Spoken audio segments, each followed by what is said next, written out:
माझ्या अशिलाने कायदेशीर मुखत्यारपत्राद्वारे मालमत्ता खरेदी केली. मूळ मुखत्यारपत्र सादर झाले नाही. विक्रीपत्र अवैध आहे. नमस्कार. मुखत्यारपत्रावरून एखादा दस्त केला, दिलेला दस्त, दिलेले खरेदी खत कायदेशीर आहे का, याबाबत सविस्तर माहिती आजच्या व्हिडिओच्या माध्यमातून घेणार आहे मित्रांनो. तर एखादं मुखत्यारपत्र करतो त्याला आपण इंग्लिशमध्ये पॉवर ऑफ अटॉर्नी असं म्हणतो, की पॉवर ऑफ अटॉर्नीने केलेलं खरेदी खत हे कायदेशीर आहे का, याबाबतचं सविस्तर आणि त्याबाबतचा नुकताच 6 फेब्रुवारी 2026 चा माननीय सर्वोच्च न्यायालयाचा आलेला निकाल काय सांगतो, याबाबत देखील सविस्तर माहिती घेणार आहोत. नमस्कार, मी आपला वकील मित्र विशाल गावडे. चला तर मग कायद्याचं म्हणजेच तुमच्या फायद्याचं बोलूया. तर मित्रांनो, मुखत्यारपत्र पॉवर ऑफ अटॉर्नी हा काय प्रकार आहे त्याबाबत अगोदर जाणून घेऊया, की मुखत्यारपत्र कोण कोणाला देऊ शकतं आणि मुखत्यारपत्राने काय कुठले कुठले अधिकार दिले जातात. तर मुखत्यारपत्र हे की बाबा एखादी मिळकत आहे, केस आहे, म्हणजे सगळे जे काय आपल्या एखाद्या मिळकतीबाबतचा जर काही वाद असला किंवा ती मिळकत खरेदी विक्री करायची असेल, त्याचं काही येणे करायचे असेल, म्हणजे जे बी काही शासकीय कामासाठी त्या मिळकतीबाबतचे जे निर्णय घ्यायचे आहेत त्या निर्णयाचे किंवा त्या सह्यांचे अधिकार एखाद्या व्यक्तीला देणं म्हणजे मुखत्यारपत्र असं म्हटलं जातं. आणि पॉवर ऑफ अटॉर्नी, तर एक अशी केस आली आहे की त्या केसचं नाव आहे Tharmal Pitambaram versus T Usha Krishnan. SLP number आहे 11868/2024 आणि माननीय सर्वोच्च न्यायालयाचा दिनांक 6/2/2026 चा हा निकाल आहे, की ज्या निकालामध्ये कोणती एखादी मिळकत असो आणि त्या मिळकतीचे जर आपण पॉवर ऑफ अटॉर्नी देत असाल, तर या केसमध्ये एक भाऊ आपल्या बहिणीची पॉवर ऑफ अटॉर्नी घेतो, की तिच्या केरळामधली महिला आहे, केरळामधल्या महिलेचा तिचा भाऊ केरळामध्ये आणि महिला मुंबईमध्ये होती कामानिमित्त. तर तिच्या भावाला महिलेनं पॉवर ऑफ अटॉर्नी दिली होती. ती पॉवर ऑफ अटॉर्नीची स्टोरी अशी आहे की बाबा तो भाऊ काय बोलला की मी इकडं आहे, तुझ्या प्रॉपर्टी बाबतचं सगळे हे करतो, देखभाल करतो, म्हणून पॉवर ऑफ अटॉर्नीचे दस्त तयार करून बाय पोस्ट तिला पाठवून दिले आणि 2 दस्त तयार करून पाठवून दिले, की त्यामध्ये त्या जनरल पॉवर ऑफ अटॉर्नीचा जो दस्त असतो, की सर्व काही सह्या करण्याचे अधिकार, विक्री करण्याचे अधिकार, मॉर्गेज करण्याचे अधिकार, जे ज्या गोष्टीसाठी वापर करायचा ते सगळे अधिकार त्या पॉवर ऑफ अटॉर्नी मध्ये होते. ती पॉवर ऑफ अटॉर्नी ज्यावेळेस त्या बहिणीकडे गेली आणि बहिणीनं ती पॉवर ऑफ अटॉर्नी वाचून बघितल्यानंतर त्यामधल्या तिनं 2 लाईन या काट मारल्या होत्या, म्हणजे खुडल्या होत्या, की बाबा त्यामध्ये त्या 2 लाईन अशा होत्या की मॉर्गेज करण्याबाबत, गहाणखत करण्याबाबत व खरेदी खत करण्याबाबत, म्हणजे एखाद्याला ती दस्त विक्री करण्याबाबत ती मिळकत, या 2 लाईनला खाट मारल्या होत्या आणि त्याच्यावर सह्या करून तिनं परत तो दस्त आपल्या भावाकडे पाठवून दिला, दोन्ही दस्त. आणि भावाने काय केलं की काही काळानंतर त्या पॉवर ऑफ अटॉर्नीवरती त्याने पॉवर ऑफ अटॉर्नी नोटरीकडे रजिस्टर केली. रजिस्टर केल्यानंतर त्या पॉवर ऑफ अटॉर्नीच्या आधारे 1998 साली ही झालेली पॉवर ऑफ अटॉर्नी होती आणि 2007 साली त्या भावाने ती मिळकत त्यांच्या मुलांना विक्री केली आणि त्या पॉवर ऑफ अटॉर्नीच्या आधारे विक्री केली.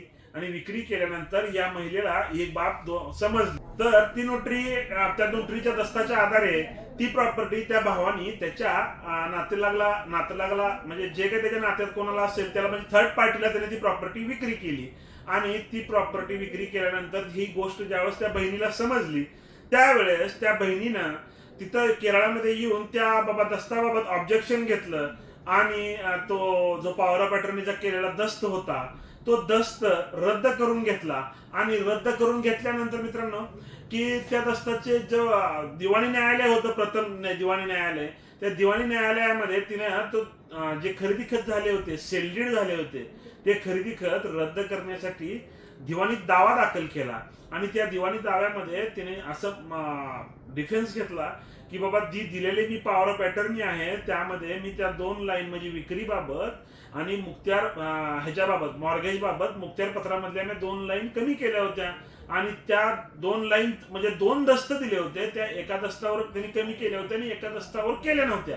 आणि दुसरा जो दस्त होता ना त्या दुसऱ्या दस्ताचा वापर करून त्या भावानी ते त्या दुसऱ्या दस्तात लिहिलेलं होतं, त्यामुळे त्या दस्ताचा वापर करून ते खरेदी खत केलं होतं. मग ह्या ट्रायल कोर्टामध्ये ज्यावेळेस ही केस स्टँड झाली त्यामध्ये महिलेने असं सांगितलं गेलं की मी त्या 2 लाईन कट केल्या होत्या आणि 2 लाईन कट केल्या होत्या. नोटरीचा जो दस्त आहे तो दस्त प्रोड्यूस केला होता या भावानी. त्या प्रोड्यूस केलेला दस्त जो होता तो ओरिजिनल दस्त न असता त्या दस्ताची झेरॉक्स होती, म्हणजे फोटोकॉपी होती, ट्रू कॉपी केलेली.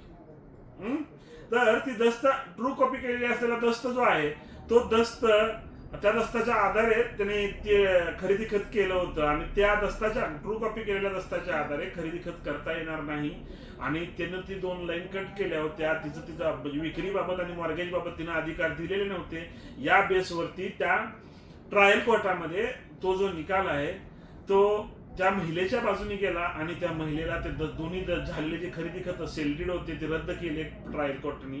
ट्रायल कोर्टाने रद्द केल्यानंतर हा विरोधक जो होता भाऊ तो सेशन कोर्टामध्ये गेला. सेशन कोर्टामध्ये सेम कंडिशन मध्ये काय झालं की सेशन कोर्टाने माननीय जिल्हा न्यायालयाने तो निकाल फिरवला, म्हणजे उलट दिला की त्या भावाच्या बाजूने निकाल दिला की बाबा ती नोटरी आहे, दस्त आहे आणि झालेलं खरेदी खत योग्य आहे, पॉवर ऑफ अटर्नी मध्ये लिहिलेलं आहे, म्हणून ते खरेदी खत मान्य करत जिल्हा न्यायालयाने निकाल दिला. निकाल दिल्यानंतर परत महिला हायकोर्टामध्ये गेली. हायकोर्टामध्ये परत माननीय हायकोर्टाने खालील ट्रायल कोर्टाचा जो निकाल आहे की दिलेली नोटरी जी आहे ती नोटरी सही शिक्के म्हणजे ओरिजिनल नाही आहे, त्याची फोटोकॉपी आहे, झेरॉक्स आहे, त्या खरेदी खताला असो अथवा कोर्टात दाखल केलेले असो, त्यामुळे ते फ्रॉड झालेला असू शकतो आणि ती खरेदी खत रद्द केलं की त्या महिलेनं त्यांना अधिकार दिलेले नव्हते. त्यानंतर फायनली तो भाऊ हायकोर्ट माननीय उच्च न्यायालयाने ट्रायल कोर्टाचा निकाल कायम केल्यामुळे तो भाऊ जो होता तो माननीय सर्वोच्च न्यायालयामध्ये गेला आणि माननीय सर्वोच्च न्यायालयाने असं सांगितलेलं आहे की ट्रायल कोर्टाने आणि माननीय उच्च न्यायालयाने जो दिलेला निकाल आहे तोच निकाल वरती सुप्रीम कोर्टामध्ये मान्य कायम झाला व माननीय सुप्रीम कोर्टाने असं सांगितलं की जी दिलेली नोटरी आहे ती नोटरी ओरिजिनल नसून त्याची झेरॉक्स कॉपी आहे आणि झेरॉक्स कॉपी दाखल करीत असताना एव्हिडन्स ऍक्टच्या सेक्शन 65E नुसार ओरिजिनल नोटरी त्याचं काय झालं, त्याची काय विल्हेवाट लागली, म्हणजे ओरिजिनल नोटरी म्हणण्यापेक्षा कुठले डॉक्युमेंट आपण ज्यावेळेस चॅलेंज करतोय तर ते ओरिजिनल डॉक्युमेंटचं काय झालं, की ती घाळ झाला, तो जळला, तो नष्ट झाला, याबाबत त्या अपिलामध्ये कुठेही उल्लेख केलेला नाही. दुसरी गोष्ट, नोटरी ही ओरिजिनल नसून फोटोकॉपी आहे. त्यामुळे माननीय ट्रायल कोर्टाने माननीय उच्च न्यायालयाने जो दिलेला निकाल आहे तो निकाल कायम करत या अपिलार्थ्याचा अर्ज फेटाळून टाकला. आणि आपण या केसची जी सविस्तर माहिती घेतली आहे मित्रांनो, त्या केसचं नाव आहे की थर्मल पितांबरम वर्सेस टी उषा कृष्णन आणि SLP नंबर आहे 11868/2024 माननीय सर्वोच्च न्यायालय. अद्याप जर तुम्ही आमच्या कोर्ट कचेरी या युट्यूब चॅनलला सबस्क्राईब केलं नसेल तर सबस्क्राईब करा व म्हणजे तुम्हाला अशाच प्रकारची नवनवीन कायदेविषयक माहिती मिळत जाईल. आणि त्यासोबतच कोर्ट कचेरी ऑफिशियल इंस्टाग्राम व कोर्ट कचेरी ऑफिशियल फेसबुक पेजला फॉलो जरूर करा. धन्यवाद.